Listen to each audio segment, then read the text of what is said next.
Hello दोस्तों, स्वागत है आपका हमारे इस यूट्यूब चैनल पर। आज पढ़ेंगे हम राजस्थान में सभ्यता के प्राचीन स्थल कौन कौन से हैं। तो राजस्थान में दोस्तों सभ्यता के प्राचीन स्थलों में आता है 1900 जो सभ्यता के प्राचीन स्थल है जिसमें मेन रूप से आता है कालीबंगा। तो इसमें कालीबंगा ही मुख्य है और कालीबंगा से ही प्रश्न बनते हैं, इसलिए हम थोड़ा बहुत डिटेल जानने का प्रयत्न करते हैं। तो 1920-21 में हड़प्पा और 1922-23 में मोहनजोदड़ो के खनन से भारत में 2500 ईसा पूर्व में सैंधव सभ्यता का ज्ञान हुआ। किसका ज्ञान हुआ? सैंधव सभ्यता का ज्ञान हुआ।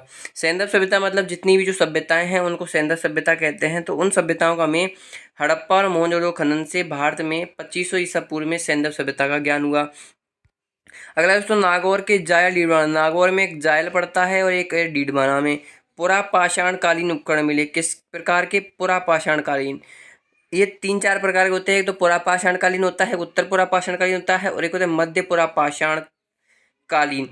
तो नागौर के जायल डीडवाना में पुरा पाषाण कालीन, बूढ़ा पुष्कर अजमेर में पड़ता है वो उत्तर पुरा पाषाण कालीन, और बागौर भीलवाड़ा में तिलवाड़ा बाड़मेर में मध्य पुरा पाषाण कालीन अवशेष मिले। ठीक है दोस्तों, नागौर के जायल डीडवाना में पुरा पाषाण कालीन, बूढ़ा पुष्कर अजमेर में उत्तर पुरा पाषाण कालीन, बागौर भीलवाड़ा तिलवाड़ा बाड़मेर में मध्य पुरा पाषाण कालीन अवशेष मिले हैं। इसको आपको याद करने की जरूरत नहीं है, इसको काट दीजिए आप।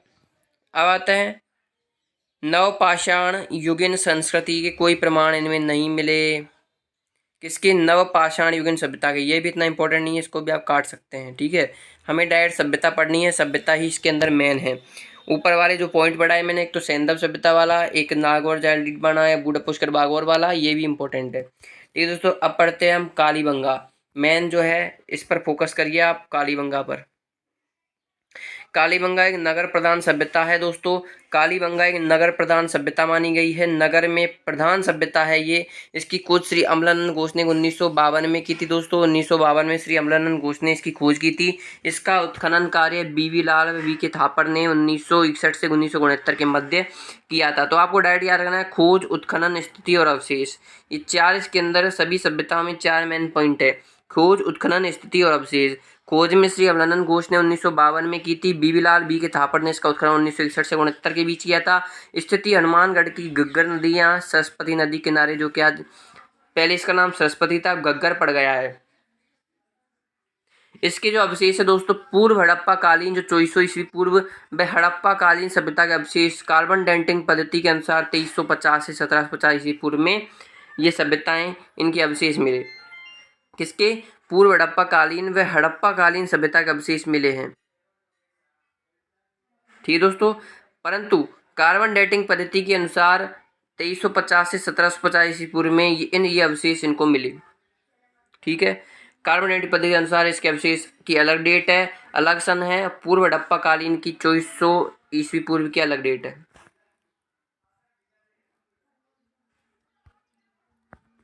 इसकी जानकारी यदि दे हम, इसके बारे में जानकारी है, मकान कच्ची पक्की ईंट वाले थे। मकान कच्ची पक्की ईंट वाले थे, 30 गुणा 20 गुणा 10 सेंटीमीटर, मतलब लंबाई, चौड़ाई और ऊंचाई। तो ये थी इनकी कच्ची पक्की ईंट वाले जो मकान थे इनकी। तंदूर समान चूल्हे, कब्र, सुरक्षात्मक दीवार जिन्हें परकोटा कहा जाता था, जूते खेत मिले हैं। ठीक है, और इनकी जो परकोटे या दीवार थी, सुरक्षात्मक दीवार थी दोस्तों, रुक जाओ मैं इधर बता देता हूँ। सुरक्षात्मक दीवार की जो चौड़ाई मानी गई है वो थी 180 और इसकी जो लंबाई थी वो थी 250। ठीक है दोस्तों, ये बात क्लियर है ना? 250 थी।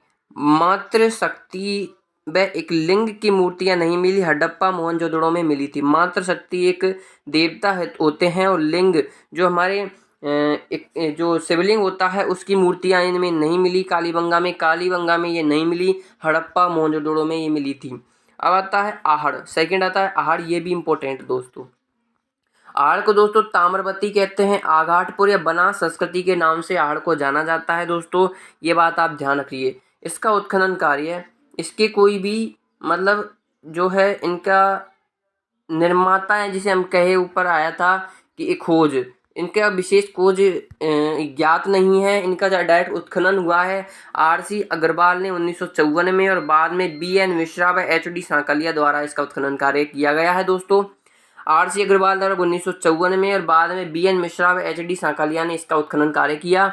इसकी स्थिति यदि हम बात करें, उदयपुर का आहड़ गांव के धूलकोट टीले पर एक धूलकोट नामक टीला है, उस पर बेड़च के किनारे उदयपुर का आहड़ गांव जो है उसके अंदर धूलकोट टीला है और बेड़च नदी के किनारे पर यह स्थित है। इसके जो अवशेष है दोस्तों, ताम्रयुगीन सभ्यता के अवशेष मिले हैं। किसके? ताम्रयुगीन, मतलब इस नाम ही ताम्रवती है तो ताम्रयुगीन सभ्यता के अवशेष मिले हैं। कब मिले ये इंपॉर्टेंट नहीं है, फिर भी आप याद रखना चाहे तो 1800 से 1200 ईसा पूर्व। दोस्तों ईसा पूर्व उल्टी चलती है, ईसवी पूर्व आगे चलती है। जानकारी यदि हम इसके बारे में जानकारी लें तो दोस्तों, एक से अधिक चूल्हे हैं, सामूहिक भोजन, पहले सामूहिक भोजन की व्यवस्था थी, समूह में भोजन किया जाता था और बड़े बड़े परिवार थे। बैल की मृण मूर्ति मिली है। ताम्र निष्कर्षण कला, तांबे की भट्टी से तांबा गलाकर उपकरण बनाना ये प्रमुख उद्योग चलता था आहड़ सभ्यता के अंदर। ठीक, आगे बढ़ते हैं। बैराट, दोस्तों बैराट के लिए बात करें, तीसरा बैराट आता है और इसका उत्खनन दयाराम साहनी ने किया था। किसने? दयाराम साहनी ने इसका उत्खनन कार्य किया था। विराट नगर में बीजक की पहाड़ी, भीमजी व महादेव जी डूंगरी, इन जगह पर उत्खनन कार्य किया गया और स्थिति है जयपुर में। ये जयपुर में स्थित है बैराट या विराट के नाम से। अवशेष मौर्यकालीन सभ्यता के अवशेष हैं। इसके अंदर भाई मौर्य जो बसते थे उस टाइम पर, उसके अवशेष यहाँ पर मिले हैं। इसकी जानकारी यदि हम अन्य जानकारी की बात करें, बीजक की पहाड़ी से अशोककालीन गोल बौद्ध मंदिर में मठ के अवशेष मिले हैं। ठीक है, हीनयान संप्रदाय से रिलेटेड है। हीनयान संप्रदाय था किसका? बौद्ध धर्म का संप्रदाय हीनयान। तो अशोककालीन गोल बौद्ध मठ मंदिर, इसमें क्या उनका अवशेष मिला है। उस टाइम पर पशुपालन, कृषि, ये इनके आजीविका के साधन थे और उस समय कृषि की जाती थी गेहूं व चावल की। और बैराट में पंचमार्क सिक्के मिले हैं। क्वेश्चन भी पूछा जाता है पंचमार्क सिक्के किस सभ्यता में मिले हैं, तो हम कह सकते हैं बैराट सभ्यता में। दोस्तों आगे हम बात करें अन्य जो सभ्यताएं हैं जो मेन हैं, एक गणेश्वर है, एक रंग महल है, एक नगरी है। नगरी को मध्यमिका, वर्तमान जो है नाम है नीम का थाना सीकर में गणेश्वर है, और रंग महल हनुमानगढ़ के गग्गर के किनारे हैं या गग्गर के पास है, और नगरी चित्तौड़गढ़ में है। पांडवों का अज्ञातवास स्थल भी यही है, मतलब पांडवों ने अपना जो अज्ञातवास है वो नगरी में ही बिताया था। इसका जो उत्खनन कार्य है वो अज्ञात है, किसी ने तो किया है पर उसका नाम ज्ञात नहीं है। कांतली नदी किनारे इसका उत्खनन कार्य किया गया। इसका उत्खनन डॉक्टर नारायण द्वारा इसका उत्खनन या खुदाई की गई, और इसका जो नगरी का उत्खनन कार्य है वो भंडारकर द्वारा 1904 में किया गया। गणेश्वर का अवशेष जो है वो बहुत अधिक मात्रा में उपकरण के अवशेष मिले हैं गणेश्वर में।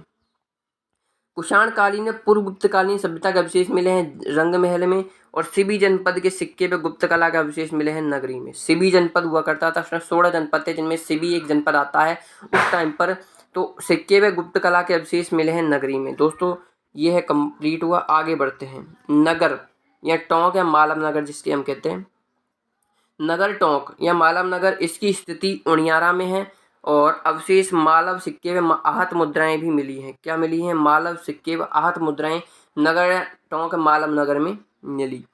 अगला आता है, ये दोस्तों इतना इंपॉर्टेंट भी नहीं है, इसको याद करें या ना करें कोई बात नहीं है। याद करने वाले जो ऊपर मैंने 3 बताए वो मैंने, उनमें से क्वेश्चन हर साल बनते हैं। बालाथल उदयपुर ये ताम्र पाषाण युगीन सभ्यता, इसका जो उत्खनन कार्य है वो 1993 में हुआ था, और ये कबाई सभ्य प्रचलन में 3000 से 2500 ईसा पूर्व में प्रचलन में आई। ये भी इतना इंपॉर्टेंट नहीं है दोस्तों, जिसको मैं आपको बताता हूँ वो आप पढ़ते जाइए, तो एक नोट्स की तरह है। अब आते हैं इनके क्वेश्चन। चित्रित सलेटी व गेज रंग के पात्रों के अवशेष कहाँ मिले? ये क्वेश्चन भी इंपॉर्टेंट दोस्तों। नवभरतपुर में चित्रित सलेटी व गेज रंग के पात्रों के अवशेष मिले हैं। प्राचीन भारत का टाटा नगर किसे कहते हैं? प्राचीन भारत का टाटा नगर रेड टोंक को कहा जाता है। ठीक है, क्वेश्चन 3 है दोस्तों, पूर्व गुप्तकालीन लोहे सामग्री का विशाल भंडार कहाँ पर है? रेड टोंक में।